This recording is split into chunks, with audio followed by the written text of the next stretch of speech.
مدینہ سے 30-35 میل دور شمال مشرق میں ایک ہرا بھرا نخلستان تھا۔ چھوٹی سی ایک جھیل کے کنارے کھجور کے پیڑوں کے جھنڈ اور صحرائی پودے لقودک تپتے ہوئے اس صحرا میں جنت کا سما پیدا کیے ہوئے تھے۔ یہ نخلستان اس زیر اقتدار میں یوں لگتا تھا جیسے دہکتے ہوئے انگاروں میں ایک پھول کھل اٹھا ہو۔ اس کے ارد گرد صحرا ایسا بھیانک تھا کہ مسافر ادھر سے گزرتے گھبراتے تھے، اور اگر کوئی بھولا بھٹکا مسافر ادھر جا بھی نکلتا تو دور سے نخلستان کو دیکھ کر یقین نہیں کرتا تھا کہ یہ نخلستان ہے، بلکہ وہ اسے سراب سمجھتا تھا، نظر کا دھوکا۔ نخلستان تو اس ریگزار میں بہت تھے، لیکن اس جیسا کوئی نہ تھا، اور ایک پہاڑی ادھر بھی تھی جدھر سورج غروب ہوتا تھا۔ ان پہاڑیوں کی وجہ سے یہ نخلستان دن کا خاصا حصہ روشنی کی جلا دینے والی گرمی سے محفوظ رہتا تھا۔ کھجور کے درختوں کے علاوہ جھکے جھکے درختوں کی 2-4 قسمیں اور بھی تھیں۔ جو ہی سورج غروب ہونے سے پہلے مغرب والی پہاڑی کے پیچھے چلا جاتا، اس نخلستان کی محدود سی دنیا ٹھنڈی ہونے لگتی، اور غروب آفتاب کے بعد ایسی خنکی کے آسمان تلے بیٹھنے والا ٹھٹھرنے لگتا تھا۔ اس دل فریب نخلستان میں 5-6 خیمے نصب تھے، جن میں ایک چوکور اور بڑا تھا۔ اس کے دو طرف دروازے اور دروازوں کے آگے ریشمی پردے لٹکے ہوئے تھے۔ خیمے کے اندر کسی شاہی محل کے کمرے کا گمان ہوتا تھا۔ فرش پر خیمے کی لمبائی اور چوڑائی جتنا ایرانی قالین بچھا ہوا تھا۔ ایک طرف گدے پڑے تھے جن پر ریشمی چادریں بچھی ہوئی تھیں اور گاؤ تکیے پڑے ہوئے تھے۔ اوپر رنگا رنگ فانوس لٹکے ہوئے تھے۔ خیمے کے اندر جو کپڑا لگا ہوا تھا وہ بھی ریشمی تھا اور اس کے کئی رنگ تھے۔ اندر کی فضا طلسماتی تھی۔ رات کا پہر تھا۔ گدوں پر گاؤ تکیوں سے ٹیک لگائے 3 آدمی کچھ بیٹھے، کچھ نیم دراز تھے۔ ان کے سامنے مختلف انواع کے کھانے رکھے تھے۔ ایک شیشے کی سراہی تھی اور ساتھ کچھ جام بھی تھے۔ ان 3 آدمیوں کے ساتھ جو گاؤ تکیوں سے ٹیک لگائے بیٹھے تھے، 2 آدمی دائیں اور 2 بائیں بیٹھے تھے۔ شراب کے جام صرف ان کے ہاتھوں میں تھے۔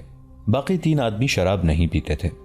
ان سب آدمیوں کے لباس بتاتے تھے کہ یہ عربی ہیں اور مالدار عربی ہیں۔ وہ الف لیلہ کی داستانوں کے کردار لگتے تھے، شاہی خاندان کے افراد۔ ان کے سامنے ایک نیم عریاں رقاصہ رقص کی اداؤں سے ان 7 آدمیوں کو مسحور کر رہی تھی۔ اس کی کمر سے ریشم کے دھاگوں کی بنی ہوئی رنگ برنگی رسیاں لٹک رہی تھیں، جو اتنی گھنی اور گنجان تھیں کہ دور سے کپڑا لگتی تھی۔ ان میں رقاصہ عریاں نہیں لگتی تھی، لیکن رقص کرتے اس کی ٹانگیں پاؤں سے کولوں تک رسیوں سے باہر آ جاتی تھیں۔ رقاصہ کے کھلے ہوئے بال بھی جیسے ریشم کے انتہائی باریک تار تھے، جو اس کے مرمری شانوں پر جھول رہے تھے۔ خیمے کے ایک کونے میں سازندے بیٹھے تھے اور ان کے پاس رقاصہ کی عمر کی 2 لڑکیاں بیٹھی گا رہی تھیں۔ ایک ادھیڑ عمر عورت دف کی تال پر تالی بجا رہی تھی۔ رقص اچھل کود نہیں تھا، نہ دف اور سازوں نے واویلا بپا کر رکھا تھا۔ موسیقی مدھم اور خوابناک سی تھی، اور رقص ایسے جیسے رقاصہ پھندار ناگن کی مانند جھوم رہی ہو۔ اس کا تبسم سحر انگیز تھا، گیت رومانی تھا۔ اس کے الفاظ اور سرتال ایسی جیسے خیموں سے کچھ دور بیٹھے ہوئے اونٹوں اور بندھے ہوئے گھوڑوں پر بھی وجد طاری ہوا جا رہا ہو۔ رقص جاری رہا، شراب چلتی رہی۔ خیمے میں بیٹھے یہ 7 آدمی جھومتے اور خاموش اشاروں سے داد دیتے رہے، اور جب رقاصہ نے جھک کر ہاتھ ماتھے پر رکھا تو گاؤ تکیے کے ساتھ بیٹھے ایک آدمی نے ہاتھ سے اشارہ کیا کہ رقص کی محفل برخاست ہوئی ہے۔ رقاصہ یوں خیمے سے جھکی جھکی باہر نکلی کہ اس نے پیٹھ ان آدمیوں کی طرف نہ کی۔ گانے والیوں کا اور سازندوں کا انداز بھی یہی تھا۔ اب کام کی کچھ باتیں ہو جائیں۔ گاؤ تکیے کے ساتھ لگے درمیان والے آدمی نے گاؤ تکیے سے آگے ہو کر کہا، دن کو ہم کسی نتیجے پر نہیں پہنچ سکے تھے۔ ہم خوش تھے کہ محمد کے اس دنیا سے اٹھ جانے کے بعد مسلمان پھر قبیلوں میں بٹ کر بکھر جائیں گے، اور ہم انہیں ایک بار پھر ایک دوسرے کا دشمن بنا کر جاہلیت کے اسی دور میں پہنچا دیں گے جہاں سے انہیں ان کے رسول نے نکالا تھا۔ پھر ان کے خلاف ہر طرف بغاوت شروع ہو گئی تھی، جسے یہ لوگ ارتداد کہتے ہیں۔ ہم اس وقت اور زیادہ خوش ہوئے کہ اب اسلام ان باغیوں کے ہاتھ ہمیشہ کے لیے عرب کی ریت میں دفن ہو جائے گا۔ لیکن اس بوڑھے ابو بکر نے ایسا طوفان کھڑا کیا کہ مسیلمہ اور مالک بن نویرہ جیسے طاقتور باغی ان چند ایک مسلمانوں سے شکست کھا گئے۔ ابو سلمہ، دوسرے آدمی نے کہا، اسلام کے یہ باغی اگر بغاوت سے پہلے متحد ہو جاتے تو کبھی شکست نہ کھاتے۔ نہیں ابن داؤد، ابو سلمہ نے کہا، وہ متحد ہوتے تو بھی شکست کھا جاتے۔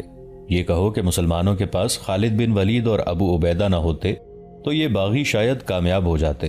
خدا یہودہ کی قسم، اگر ہمارا منصوبہ ان لوگوں نے قبول کر لیا اور ہماری باتیں مان لیں تو اسلام کا نام و نشان نہیں رہے گا۔ میں ایک بات کہوں ابو سلمہ، ایک اور آدمی بولا، تم کامیاب نہیں ہو سکتے۔ تم یہودی ہو اور تمہاری تاریخ میں صرف منصوبے ملتے ہیں، سازشوں کے منصوبے، قتل کرانے اور بھاگ نکلنے کے منصوبے۔ تمہیں میری بات سے رنج نہیں ہونا چاہیے، یہ نہ سمجھنا کہ میں نصرانی ہوں اس لیے یہودیوں کے خلاف بات کر رہا ہوں۔ تم کھل کر بات کرو اسحاق، ابو سلمہ نے کہا۔ ہم اس صورت میں ہی کامیاب ہو سکتے ہیں کہ ایک دوسرے کی خامیوں اور نقائص کی نشاندہی کریں۔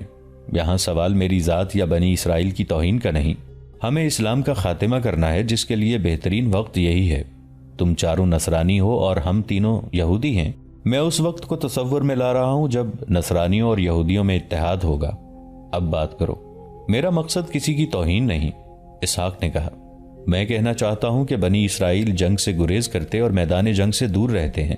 اگر ہم نصرانیوں کی طرح تم لوگ بھی جنگجو ہو جاؤ اور یہودی اور نصرانی متحد ہو جائیں تو یہی ایک ذریعہ ہے اسلام کے خاتمے کا۔ بہت وقت چاہیے، ابو سلمہ نے کہا۔ کئی سال لگ جائیں گے دونوں قوموں کو قریب لاتے۔ ہمارے دانش مند بزرگ کہہ گئے ہیں کہ کسی قوم کو تباہ کرنا ہو تو اس کی قیادت کو بد کردار بنا دو، اور جو کردار سے دستبردار نہیں ہوتا اسے ایسے خفیہ طریقے سے قتل کرا دو کہ قاتل کا سراغ نہ ملے۔ کس کس کو قتل کرو گے؟ ایک اور نصرانی بولا۔ ابو بکر کو میں نے چند دن پہلے مدینہ میں دیکھا ہے، وہ اتنا بوڑھا ہو چکا ہے کہ دنیا سے جلدی اٹھ جائے گا، اسے قتل کرنے کی ضرورت نہیں، لیکن یہ سوچ لو کہ اس کے بعد ابن الخطاب آ گیا تو مسلمانوں کا محاذ اور مضبوط ہو جائے گا اور اسلام شام کی سرحدوں سے بھی آگے نکل جائے گا۔ میں نے جو جاسوسی کرائی ہے وہ یہ ہے کہ ان کا پہلا خلیفہ ابو بکر خالد بن ولید کو دمشق کی طرف روانہ کر رہا ہے۔ خالد بن ولید کی بات کرتے ہو؟ ابو سلمہ نے کہا۔ دعا کرو کہ ابو بکر کے بعد خلافت عمر ابن الخطاب کو مل جائے۔ ان کے آپس میں اتنے زیادہ اختلافات ہیں کہ خالد بن ولید ابن خطاب کے ہاتھوں گمنامی میں چلا جائے گا۔ میں نہیں مانتا، اسحاق نے کہا۔ میں اس وقت مدینہ میں تھا جب عمر کے اکسانے پر ابو بکر نے خالد بن ولید کو بطاح سے بلایا تھا، کیونکہ اس نے ارتداد کے ایک قائد مالک بن نویرہ کو قتل کر کے اس کی انتہائی خوبصورت بیوی کے ساتھ شادی کر لی تھی۔ خالد بن ولید جب مدینہ پہنچا تو سیدھا مسجد میں گیا، عمر وہیں تھا۔ ابن الولید کو دیکھتے ہی عمر اس پر برس پڑا اور اس قدر لان تان کی جو بیٹا باپ کی بھی برداشت نہ کر سکے، لیکن خالد نے برداشت سے کام لیا کیونکہ عمر اس سے بڑا تھا اور ابن الولید اسلام کی تعلیمات کا پابند تھا۔ اس نے اپنی بے عزتی برداشت کر لی لیکن عمر کی عزت رکھ لی۔ اس قوم میں جو خرابی پیدا ہو گئی ہے اسے ختم کرنا محال نظر آتا ہے۔ کیا تم کوئی آسان کام کرنا چاہتے ہو؟ ابو سلمہ نے کہا۔ اسی محال کو ہم نے آسان کرنا ہے۔ باتیں بہت ہو چکی ہیں، بہت دنوں سے ہم باتیں ہی کیے جا رہے ہیں۔ یہ حقیقت اپنے سینے پر لکھ لو کہ اسلام کی بے خونی کوئی آسان کام نہیں۔ ہم یہ کام میدان جنگ میں نہیں کر سکتے، نہ فوجیں اسلام کے خلاف کوئی کامیابی حاصل کر سکتی ہیں۔ میں کہہ رہا تھا کہ کسی قوم کو تباہ کرنا ہو تو اس کی قیادت کو بد کردار اور بد دیانت بنا دو۔ لیکن کیسے؟ اسحاق نے کہا۔ میرا نظریہ بھی یہی ہے کہ اب باتوں کی بجائے کوئی عمل کیا جائے۔ کردار میں بدی خوبصورت عورت سے پیدا ہوتی ہے یا شراب سے؟ ابن داؤد نے کہا۔ مسلمان شراب نہیں پیتے۔ کیا تم نے دیکھا نہیں تھا کہ ایک روز ان کے رسول نے اعلان کیا تھا کہ آج سے شراب حرام ہے، تو پانی کی طرح شراب پینے والے اہل اسلام نے اسی وقت شراب کے مٹکے اور شراب کی سراہیاں باہر گلیوں میں اڈیل دی تھیں۔ وہ پیالے توڑ دیے تھے جن میں وہ شراب پیتے تھے۔ ہم تو یہودی ہیں، شراب نہیں پیتے۔ ان نصرانی بھائیوں سے پوچھو جو شراب کے رسیاں ہیں، انہیں کہو کہ شراب کی یہ سراہی اور یہ سامنے رکھے ہوئے جام اٹھا کر باہر پھینک دیں تو ہنس کر ٹال دیں گے یا کہہ دیں گے کہ ایک دو دنوں بعد ہم شراب سے توبہ کر لیں گے۔ یہ توبہ نہیں کریں گے، لیکن مسلمان نے آنے واحد میں توبہ کر کے دکھا دی اور شراب کو ام الخبائث قرار دے دیا۔ ابو سلمہ اس طرح ہنسا جیسے اس کے سامنے بیٹھے ہوئے یہ آدمی کم عقل اور طفلان مکتب ہوں۔ مسلمانوں نے شراب چھوڑ دی ہے، ابو سلمہ نے کہا۔ عورت کا نشہ برقرار رکھا ہے۔ ایک آدمی خصوصاً سرداروں نے کئی بیویاں رکھی ہوئی ہیں اور وہ خوبصورت اور جوان لڑکیوں کی تلاش میں رہتے ہیں۔ یہ نہ بھولو کہ خوبصورت اور جوان لڑکی ایک ایسی طاقت ہے جس نے بڑے بڑے جابر اور جنگجو بادشاہوں کے تاج اپنے قدموں میں رکھوا لیے ہیں۔ ہم مرد کی اس کمزوری کو استعمال کریں گے اور یہ بھی دماغ میں بٹھا لو کہ جو لذت بدی میں ہوتی ہے وہ نیکی میں نہیں ہوتی۔ مسلمان اپنے رسول کے اس وعدے پر نیک اور پاک ہو گئے ہیں کہ اگلے جہان انہیں جنت میں داخل کیا جائے گا، جہاں حسن و جمال والی حوریں ملیں گی اور شہد سے میٹھی شراب ملے گی۔ ہم ان لوگوں کو دنیا میں جنت دکھا دیں گے۔ بات آپ کی ہی درست معلوم ہوتی ہے، ایک اور نصرانی نے کہا۔ لیکن مسلمانوں پر جنگ و جدل کا جنون طاری ہو چکا ہے۔ یوں پتہ چلتا ہے جیسے ان کا کسی اور طرف دھیان ہی نہیں۔ کرنا ہے تو یوں کریں کہ یہودیوں اور نصرانیوں کو تیار کریں کہ وہ ظاہری طور پر اسلام قبول کر کے ان کی فوج میں شامل ہو جائیں، اور میدان جنگ میں انہیں دھوکہ دیں اور ان کی شکست کا باعث بنیں۔ لیکن مجھے یہ کام بھی کچھ آسان نظر نہیں آتا، کیونکہ ان مسلمانوں میں صرف جوش جہاد اور شوق شہادت ہی نہیں بلکہ ان پر جہاد کا جنون طاری ہے۔ میدان جنگ میں اگر ان کا آدھے سے زیادہ لشکر مارا جائے تو باقی لشکر بھاگتا نہیں بلکہ پہلے سے دگنی طاقت استعمال کر کے اپنے مرے ہوئے آدھے لشکر کی کمی پوری کر دیتا ہے۔ یہ کام بھی وقت طلب ہے۔ ابو سلمہ نے کہا، یہ بھی آگے چل کر کریں گے۔ یہ تو تم سب کو معلوم ہے کہ ہمارے کئی آدمی مسلمانوں میں نظریاتی تخریب کاری میں مصروف ہیں۔ مسلمان اپنے رسول کی احادیث کے شیدائی ہوتے چلے جا رہے ہیں۔ انہیں کہیں سے یہ پتہ چلتا ہے کہ ان کے رسول نے یہ بات بھی کہی تھی تو فوراً لکھ لیتے ہیں۔ بنی اسرائیل کے یہ آدمی جن کا میں ذکر کر رہا ہوں، مسلمانوں میں من گھڑت احادیث مشہور کر رہے ہیں اور لوگوں نے انہیں صحیح احادیث میں شامل کرنا شروع کر دیا ہے۔ ہم نے بنی اسرائیل کے کچھ پڑھے لکھے آدمیوں کو اس کام پہ لگا دیا ہے کہ وہ قرآن کا مطالعہ کریں اور دور دراز کے مقامات پر جا کر مسجدوں کے امام بن جائیں اور مسلمانوں کے ذہنوں میں قرآن کی غلط تفسیریں ڈالیں۔ ہم یہ محاذ کبھی کا کھول چکے ہیں، اب ہم عورت کو استعمال کریں گے۔ تم جانتے ہو کہ ساتھ والے خیمے میں جو 3 لڑکیاں ہیں انہیں ہم تیار کر چکے ہیں۔ میں آج تمہیں یہی بتانا چاہتا تھا کہ یہ مہم فوراً شروع کرنی ہے۔ اس لڑکی کو ابن داؤد مسلمان کے روپ میں اپنے ساتھ لے جائے گا۔ ذرا ٹھہرو، میں اس لڑکی کو یہیں بلاتا ہوں۔ تم سب اس کے ساتھ باتیں کر کے مجھے بتانا کہ یہ لڑکی یہ کام کر سکے گی یا نہیں، اور ہم نے اسے جو تربیت دی ہے وہ اس نے ذہن نشین کر لی ہے یا نہیں۔ فوراً بعد ایک لمبوترے قد اور بڑے ہی دلکش جسم والی لڑکی خیمے میں داخل ہوئی۔ اس کے نقش و نگار میں مسحور کن جاذبیت تھی اور اس کے چلنے کے انداز میں بھی جادو کا سا اثر تھا۔ بنت یامین، ابو سلمہ نے اس لڑکی سے کہا، اس وقت سے تم مسلمان ہو اور تمہارا نام یہی ہوگا۔ تم ایک مسلمان کی بیوی بننے جا رہی ہو۔ بنت یامین نے فوراً وہ چادر جو اس نے کندھوں پر پھیلا رکھی تھی دونوں ہاتھوں سے اٹھا کر اس سے اپنا سر ڈھانپ لیا اور پھر یہ چادر اس طرح لپیٹ لی کہ اس کا سینہ اور اوپر ناک تک کا جسم ڈھانپا گیا۔ صرف آنکھیں نظر آتی تھیں۔ پیشانی پر بھی اس نے چادر لے لی تھی۔ پھر اس نے سر جھکا لیا۔ خیمے میں بیٹھے ہوئے ہر آدمی نے اس کے ساتھ کوئی نہ کوئی بات کی۔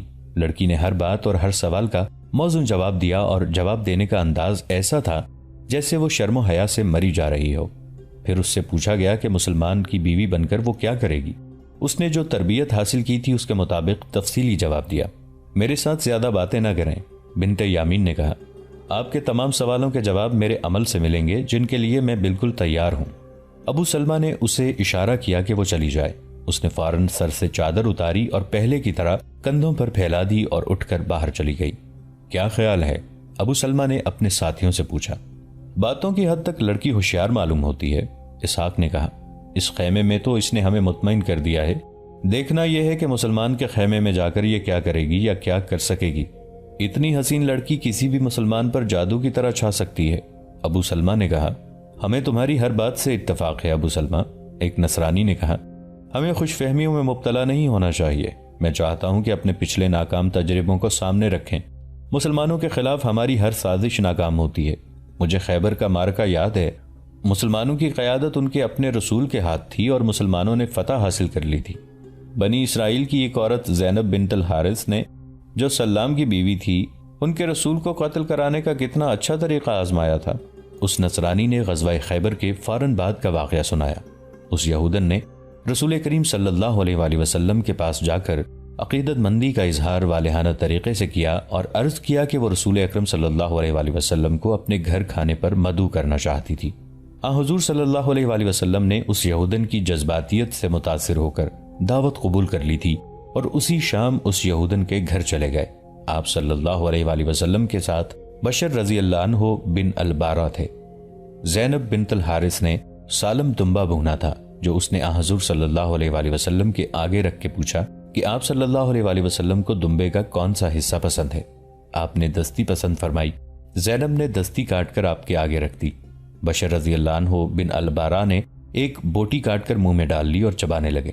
رسول کریم صلی اللہ علیہ وآلہ وسلم نے ایک بوٹی کاٹی اور منہ میں ڈالتے ہی اگل ڈالی اور فرمایا، ابن البارہ، اس گوشت میں زہر ملا ہوا ہے۔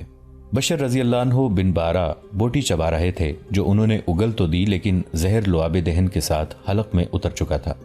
اے یہودن، حضور صلی اللہ علیہ وآلہ وسلم نے بنت الحارث سے فرمایا، خدا کی قسم تو نے اس گوشت میں زہر ملایا ہوا ہے۔ آپ صلی اللہ علیہ وآلہ وسلم غصے سے اٹھے تو یہودن نے فوراً تسلیم کر لیا کہ اس نے گوشت میں سریع الاثر زہر ملا رکھا ہے۔ اے محمد، زینب بنت الحارث نے بڑی دلیری سے کہا، خدا یہودا کی قسم، یہ میرا فرض تھا جو میں نے ادا کیا۔ آج میں ناکام ہو گئی تو کل کوئی اور کامیاب ہو جائے گا۔ بشر رضی اللہ عنہ بن البارہ اپنے حلق پر ہاتھ رکھ کر اٹھے اور چکرا کر گر پڑے۔ زہر اتنا تیز تھا کہ اس نے بشر رضی اللہ عنہ کو پھر اٹھنے نہ دیا۔ وہ زہر کی تلخی سے تڑپے اور فوت ہو گئے۔ رسول اللہ صلی اللہ علیہ وآلہ وسلم نے زینب بنت الحارث اور اس کے خاوند کے قتل کا حکم دیا، اور خیبر کے یہودیوں کے ساتھ آپ نے جو مشفقانہ رویہ اختیار کیا تھا وہ منسوخ فرمایا، اور حکم دیا کہ یہودیوں پر اعتماد نہ کیا جائے اور ان کے ہر قول و فعل پر نظر رکھی جائے۔ مورخ ابن اسحاق لکھتے ہیں، مروان بن عثمان رضی اللہ عنہ نے مجھے بتایا تھا کہ رسول اللہ صلی اللہ علیہ وآلہ وسلم آخری مرض میں مبتلا تھے۔ آپ صلی اللہ علیہ وآلہ وسلم نے وفات سے 2-3 روز پہلے ام بشر البارہ سے، جب وہ آپ صلی اللہ علیہ وآلہ وسلم کے پاس بیٹھی تھی، فرمایا تھا، ام بشر، میں آج بھی اپنے جسم میں اس زہر کا اثر محسوس کر رہا ہوں جو اس یہودن نے گوشت میں ملایا تھا۔ میں نے گوشت چبایا نہیں، اگل دیا تھا، مگر زہر کا اثر آج تک موجود ہے۔ اس میں شک و شبہ کی گنجائش نہیں کہ رسول کریم صلی اللہ علیہ وآلہ وسلم کی آخری بیماری کا باعث یہی زہر تھا۔ نصرانی نے یہ واقعہ ابو سلمہ ابن داؤد اور سب کو سنایا۔ مجھے واقعہ یاد ہے، ابو سلمہ نے کہا، مجھے اپنے تمام تجربات یاد ہیں جن میں ہم ناکام رہے تھے۔ مدینہ پر قریش کا حملہ کوئی پرانی بات تو نہیں۔ مسلمانوں نے مدینہ کے ارد گرد خندق کھود ڈالی تھی۔ بنی اسرائیل مدینہ میں تھے، انہوں نے محمد کو اپنی وفاداری کا یقین دلا رکھا تھا اور مسلمان ان پر اعتبار کرتے تھے۔ ہم نے اس اعتماد سے فائدہ اٹھانے کی ٹھان لی۔ مسلمانوں نے اپنی عورتوں اور بچوں کو ایک قلعہ نما مکان میں اکٹھا کر لیا۔ ہمارا ایک آدمی محمد کے قتل کے لیے رات کے وقت جا رہا تھا۔ وہ اس مکان کے قریب رک گیا تو اسے حسان نے دیکھ لیا اور محمد کی پھوپھی صفیہ کو بتایا کہ ایک یہودی مشکوک انداز سے کھڑا ہے۔ وہ بنو قریظہ کا آدمی ہے، اس کے پاس برچی تھی۔ صفیہ ایک ڈنڈا لے کر باہر نکلی اور عقب سے اس آدمی کے قریب جا کر للکارا۔ ہمارے آدمی نے گھوم کے دیکھا اور صفیہ پر وار کرنے کے لیے برچی تانی، مگر صفیہ نے فوراً اس کے سر پر ڈنڈا مارا اور وہ تیورا کے گرا۔ صفیہ نے ڈنڈے کی ضربوں سے اس کی کھوپڑی کچلا لی۔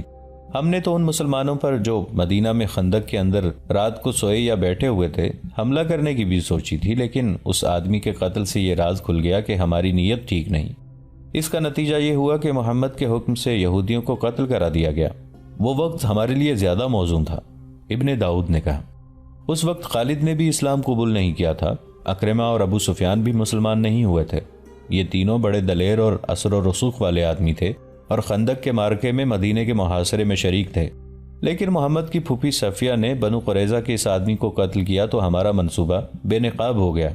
میرے رفیقو، یہ مت سوچو کہ پہلی ہی کوشش کامیاب ہوا کرتی ہے، ناکامیاں مل کر کامیابی کی صورت اختیار کیا کرتی ہیں۔ اب ہم نئے منصوبے پر عمل کریں گے، بنت یامین کو کل بھیج دیں گے۔ میں یہ تمہیں بھی بتا دوں کہ ہم نے ایک مسلمان کو منتخب کیا ہے، ہماری امید ہے کہ وہ بنت یامین کے ساتھ شادی کر لے گا۔ جس مسلمان کا یہ یہودی ذکر کر رہا تھا وہ حبیب ابن کعب تھا۔ وہ مدینہ میں تجارت کے سلسلے میں جاتا رہتا تھا اور اکابر مسلمانوں کے مقربین میں سے تھا۔ ان دنوں وہ کچھ عرصے کے لیے اپنے گاؤں آیا ہوا تھا۔ اس کی 2 بیویاں تھیں جن میں سے ایک کسی لا علاج مرض میں مبتلا تھی۔ اسی کے علاج معالجے کے لیے گاؤں آیا تھا۔ اس کا گاؤں مدینہ سے 20 میل کے لگ بھگ دور تھا۔ یہودیوں نے سازشوں کا جال پھیلا رکھا تھا۔ بنو قریظہ کا ایک یہودی اس گاؤں میں آیا۔ وہ تجارت کی غرض سے آیا تھا۔ تجارت ہی یہودیوں کا پیشہ تھا۔ اسے پتہ چلا کہ مدینے کا ایک اہم آدمی آج کل اپنے گاؤں آیا ہوا ہے، تو اس یہودی نے اس کے ساتھ دوستی پیدا کر لی اور سوچنے لگا کہ اس شخص کو مسلمانوں کے خلاف کس طرح استعمال کیا جائے۔ اس کی ملاقات ابو سلمہ سے ہوئی تو ابو سلمہ نے یہ منصوبہ بنایا جس پر اب عمل ہو رہا تھا۔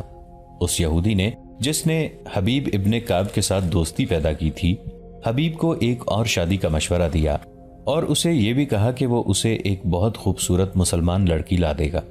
حبیب شادی کے لیے تیار ہو گیا تھا۔ عام طور پر کہا جاتا ہے کہ عرب جسمانی آسودگی اور تعیش کے لیے زیادہ بیویاں رکھتے تھے۔ یہ صحیح نہیں۔